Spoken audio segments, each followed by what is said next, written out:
a beautiful sunny day here. A little bit on the cool side, but we like that. It is the fall, so that's what we expect, right? It's coming all over, I think. Colorado too. Yeah, no, it Yeah. snowed on the top of Lake Placid. Yeah, it's not white. I haven't looked at it. I can't see it from here, but you know. You'll be skiing soon, Dill. Pardon? You'll be skiing soon. So, well, yeah, I'm a crummy skier these days. No, he's a great skier.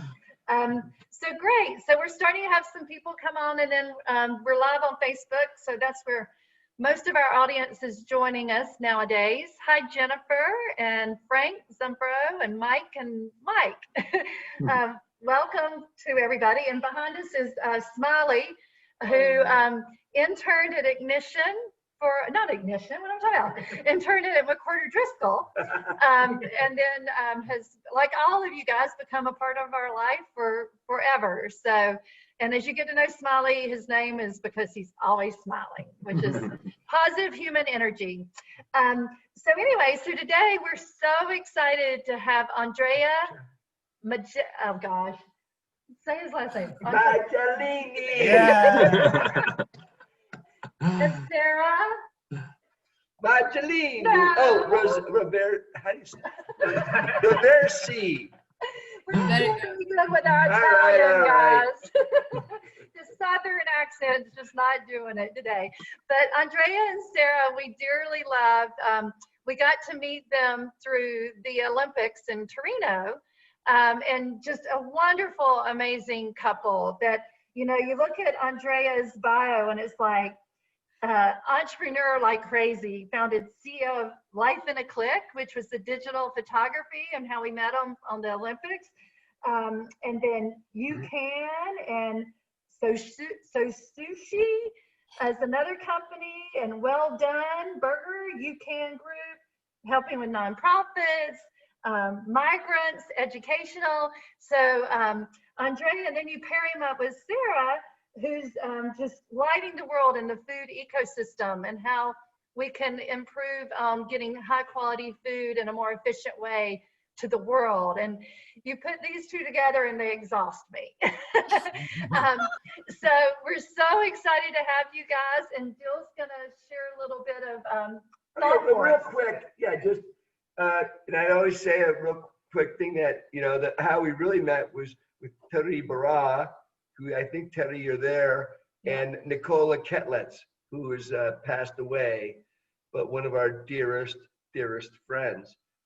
So with that, the sea is dangerous and its storms are terrible, but these have never been sufficient reasons to remain ashore. Unlike timid souls, intrepid spirits seek victory over those things that seem impossible. There's an iron will that they meet the shadowy future without fear and conquer the unknown. Now, real quick thought, right? From Thomas Jefferson. He was for the Europeans, he was you know, I think third president, but one of our famous guys back in the day.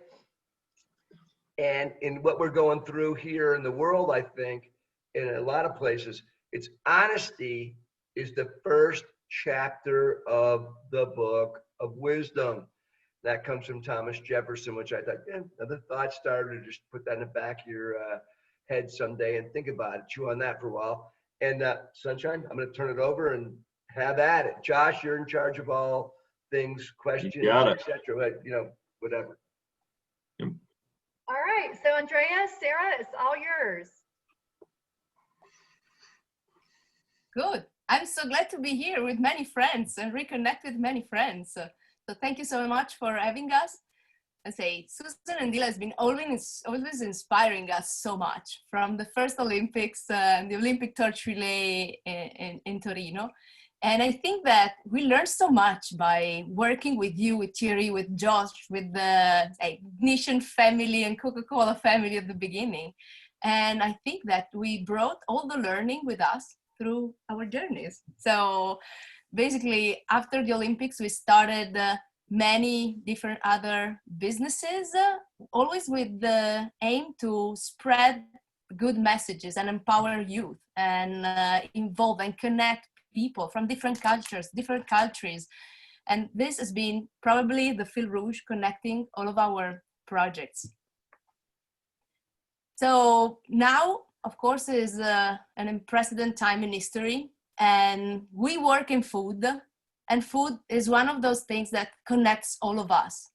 Food is energy, nourishment, culture, rituals, families, traditions, many things, and everyone is connected by food. And every time we are eating, we have to consider that 1/5 of the calories that are in our dish have been crossing at least one big international border.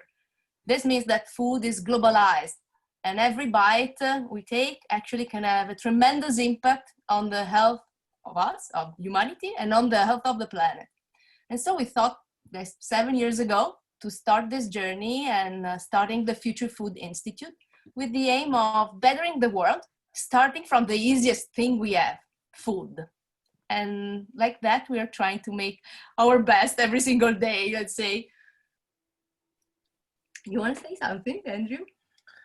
The fact of working together and sharing our values and our companies and the family together is something that we also learn from Susan and Dil. And this is really a strong empowerment, something that is not 1 + 1 = 2, but equal something that you cannot really measure. Obviously, you work, you always work. So your working day is the same like your spare time, holidays, family, but we feel happy every day. So this is also a reason because we changed a lot of things that we do. What is not changing is the value and the passion that we try to put daily in our life. And this is something that we learn also during the Olympic torch relay, and also big brands now even then more are looking for going back to values and the impact that they can generate. So we are now helping many corps, many startups, many young students to find their way to be better and to generate an impact. Because if you get up every day with the idea that you are doing something good for yourself and for others, that is going to be something stronger. And new generation wants to do something good for the planet. Definitely, yes. And then I think that what we tried to build with the Future Food initiative, that is, of course, part of the UCAN group, but with Future Food, we started really thinking not of creating the next company, the next industry, but really to create an ecosystem. It's not easy to create ecosystems because create ecosystems is tough. You need a lot of generosity, and you need really to spread the principle of reciprocity, and the golden rules is the rule that have to be, say, the leading things every single day, every single choice you're making. And so we started building this ecosystem starting from knowledge. And now this ecosystem is based on 3 main pillars. The knowledge pillar, that is, of course, represented by our Future Food Academy, working a lot with United Nations with the aim of training climate shapers and really to connect different generations, scientists with industry leaders, with activists, with science, with innovators, start-uppers. So really creating this big collision between different mindsets. Then always within our knowledge chapter, we run our research initiatives, so facilitating public and private cooperation, but really not just talking and publishing papers, but really starting from papers and say going in the ground, making our hands dirty and making things happening.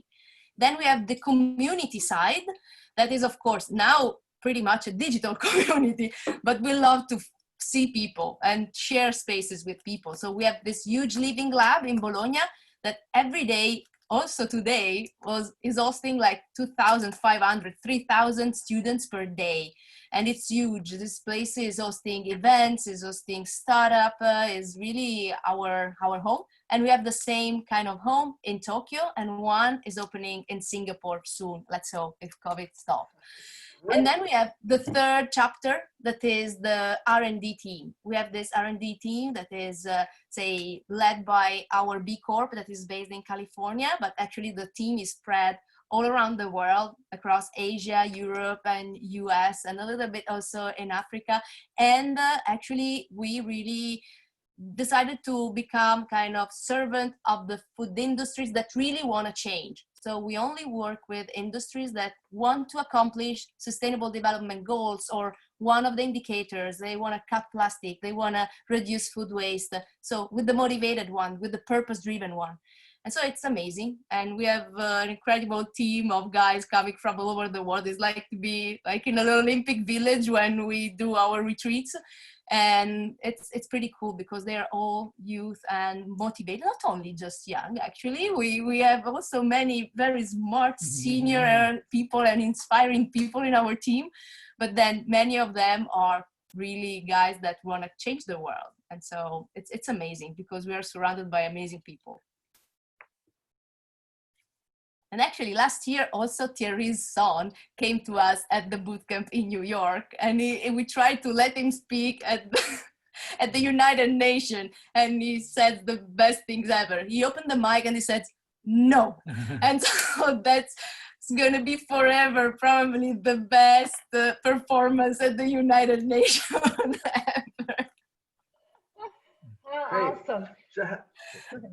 So how do we join, how do we help you guys and the food, your project? How can we sign up? How can we, right?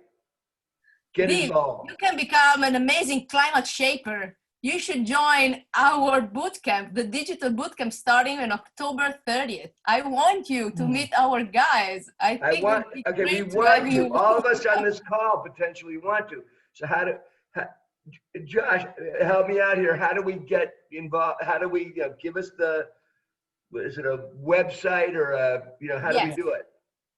Futurefood.academy, and you can join our bootcamp that is focused on training climate shapers, and it's going to start on October 30th. Awesome. And Andrea, tell me about a success story, one of the success stories you're most proud of what you guys have accomplished so far. Migrants, yes, is one of the most recent startup we are supporting and we invested in. It's called Migrants, and it's helping all the migrants that are coming from Northern Africa to Europe through Italy in a process of education and information and integration, because the EU and Italy government are spending so much money to try to help these people that is looking for a better future. And it's something that nobody can stop, and is an opportunity for us and for the entire Europe, because the European continent is becoming older. There are many jobs that people don't want to do anymore. So without entering into politics, but it's something that is going to be our future. But unfortunately, what states are doing is not always enough. So this startup is giving to these guys the opportunity to learn, understand which are the rules of the place they are coming into. That is really important. And then giving some opportunities and learning that they can adopt to become workers and to do something good for the country that is hosting them. So this startup that nobody was caring about, we really supported, not only from an investment or angel point of view, but we really opened the door of our house, our family, and now is doing really well. They are having around the Series A and collecting enough money to grow also outside Italy. And these are really big satisfaction, because we are not big investors, but we saw the passion of the entrepreneur. And when you decide to support at the seed level new ideas, new people, this is the most risky from an investor side. But we want to help the growth of the impact. So this example is really make us happy. Definitely, yes.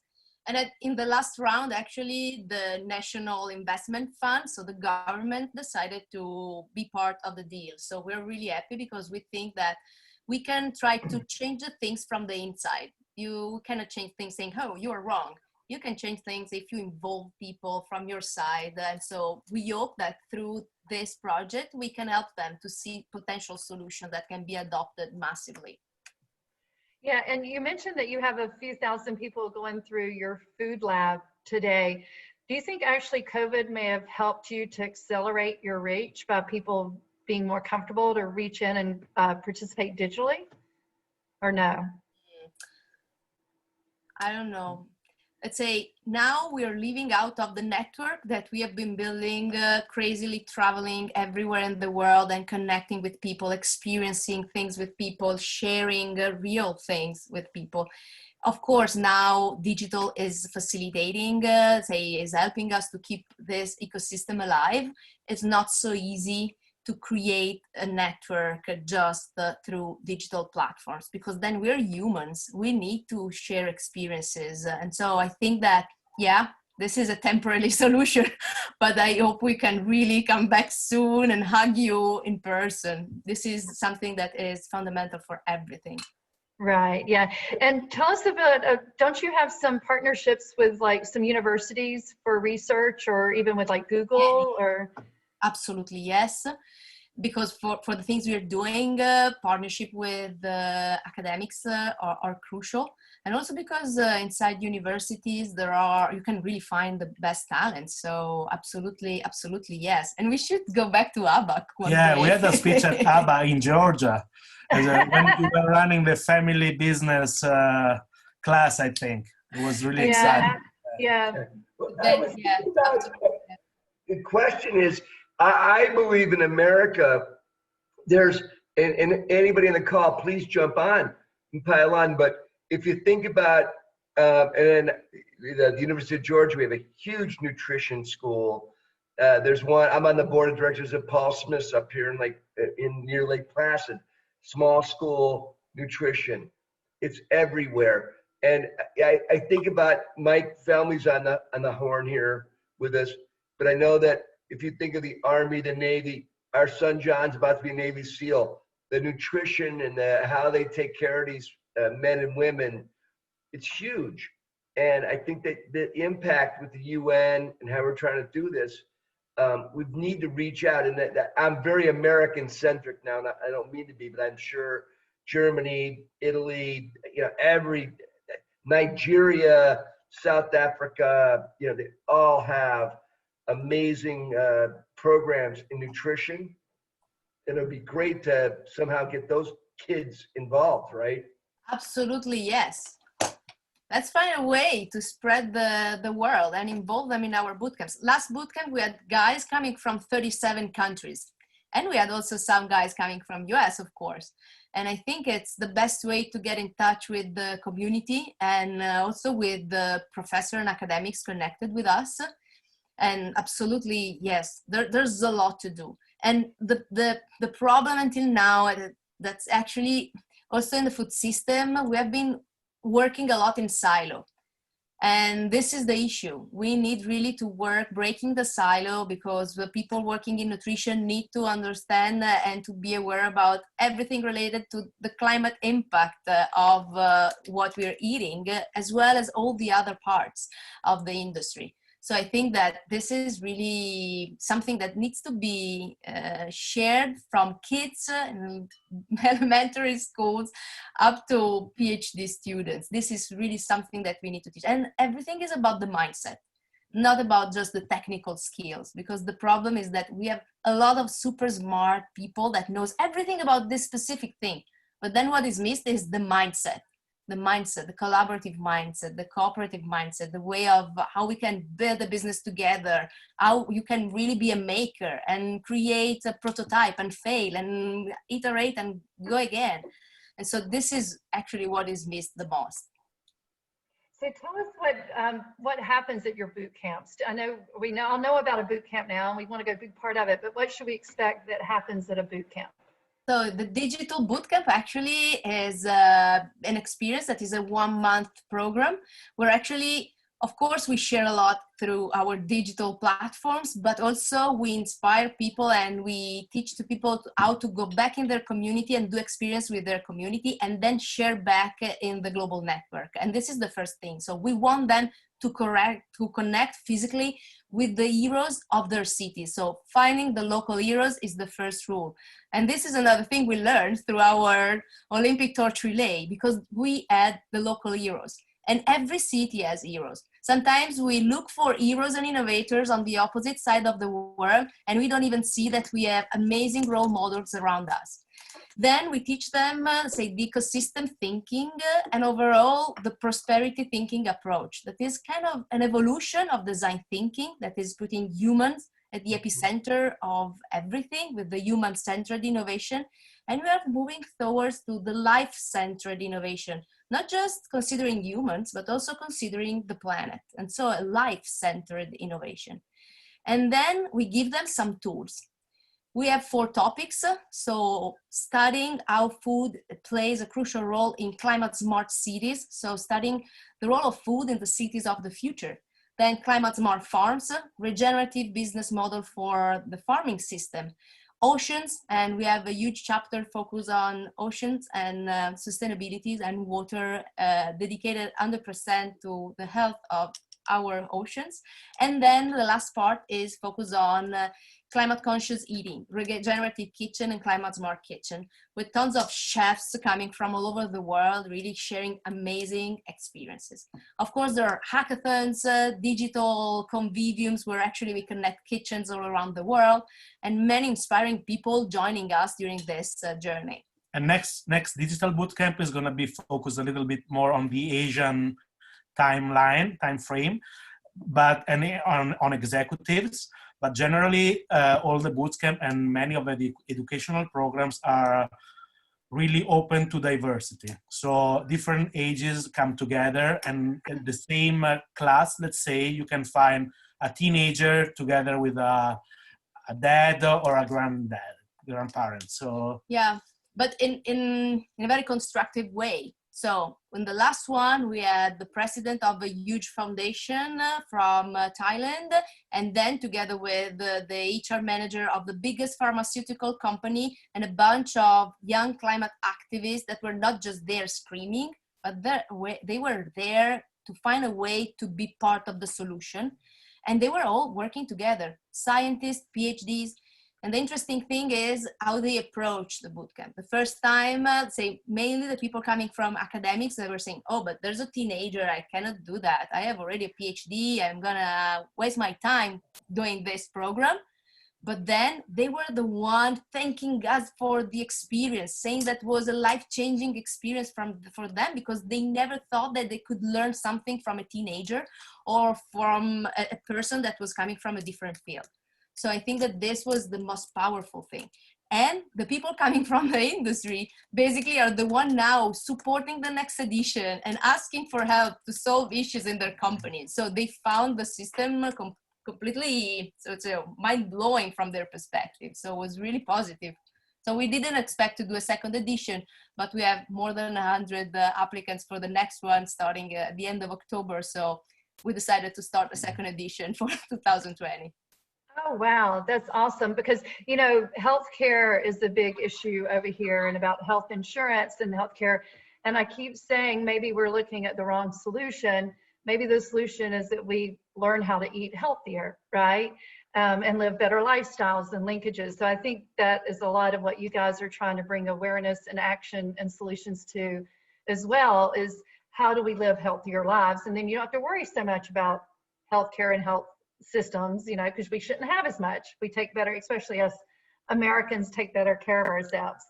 Josh, do we Hey, have any? Susan, I've got a quick question if you Yeah. don't mind. Absolutely. Hey guys. Yeah, thanks for joining. I actually, I recently got hired at a startup in the United States that focuses on food safety. So we have two nuclear engineers who've created a way to sterilize food after it's been harvested. So we can sterilize in the final packaging. So we're trying to eradicate the issue with like E. coli on lettuce. We can actually treat products at the border for phytosanitary needs. So we could inhibit trade. And a lot of where we're focused now, our first plant is actually at the border with Mexico, because half of the produce that we eat in our country actually comes out of Mexico, which is pretty interesting. So I was curious if as part of your initiatives, do you have any focuses on food safety or the future of kind of how food safety needs to evolve with the future of food? Absolutely, yes. Overall now, I think that the COVID experience have been really showing that trust and find a way to rebuild trust with consumers is really crucial. And so, of course, everything that is from in between us and the food and the soil, that is, say, a tool that can guarantee the health of what we're eating is absolutely under the spot, also for investors. So watching also the major trends from the European perspective and see the biggest investment from the European Commission, the funds and so on that are going to happen in the next future. Trust and everything that is focused on food safety is absolutely, say, one of the most important things. Yeah, a couple of things you've said have struck a chord with me, because we have this technology that is kind of in its own silo. So we're actually going through some exercises now we're hoping to launch mid next year, but we're going through some exercises now to try and look at how we speak about our brand, because we love to talk about the functional benefits of, hey, we can help reduce E. coli on your food, but really there's a lot more things that we do for society that I think we could, if we took a better overarching approach to how we speak about it, we could maybe build a better community around what we're doing, and honestly soften it. Because when we really start talking technical, it's a little scary for consumers to think, wait, what are you doing to my food? But the science is proven out, it's completely safe. So we're actually going through some exercises now. So I may pick your brain at some point in the future to really talk about, like, how can we talk about our brand in a bigger, better way that makes people realize, oh, what we're doing is really good for the world. That would be ideal for us, for sure. Here we are. I say, hop on the dart, get on the next thing. Yeah, Michael. that'll be great, Michael. Yeah. Send me your new, I would assume you have a new email. Send that to I me do. and I'll connect you with Andrea and Sara to make sure that connection happens. Okay, that's what this vortex is all about, getting everybody connected and helping each other. Do we have any other questions? We have about 2 minutes before 12:30. I can't believe it. I'm sure we have all kinds of thoughts, guys. I put the futurefood.academy website on here so everybody can see it. I would encourage everybody to go to the website. A lot of information there. I guess with only a couple minutes left, guys, what's your vision of the future in the next few years? You've taken such an amazing path. Would love to hear where you envision you're going with the food and everything else. What is that you'd like to see that means success or means improvement, I guess? I think that Thierry has the answer, but I don't know what, let's say, everybody has been pushing us to answer to the question how much we're going to feed 10 billion people by 2050, but no one is asking how much we're going to find our world by 2100, and basically we're going to be 5 billion. So half of the world population is going to be there in 80 years. So we have also to think about what's going to be the world we're going to look for. And we need to find a way to produce food for the 10 billion, but make our industries more resilient, because we're going to have to face a deep reduction of our production rates. And we need to make sure we are living a planet that is livable also for our nephews, because I'm not going to be there, but my nephews, yes. And so this is actually my first thought. So I hope that we're going to be able to help the industry to become more resilient and consumers to make good, conscious choices. Quite a heavy load there. Thinking about it, right? I mean, things don't stay stagnant for sure. So growth continues, and how do we make sure we grow pretty healthy? All right, Dill, you want to So close us yeah, out? okay. First of all, I just want to hug everybody out there. Oh my gosh, so great to see y'all. Here's one for right now, and I think it resonates throughout the world today. And the truth of the matter is that you always know the right thing to do. Whether it be food, you know, all sorts of things, right? The hard part is just doing it, right? It's very hard to do the right thing. And that was Norman Schwarzkopf. He was a Army dude in the U.S. military, general in Iraq back in the day. But I just say thank you to, Andrea and Sara. I say thank you for it's on the call. I think this, I'm on the boot camp, so be ready. Papa Dill's gonna start yelling at people. Only kidding, only kidding. But so happy to have you.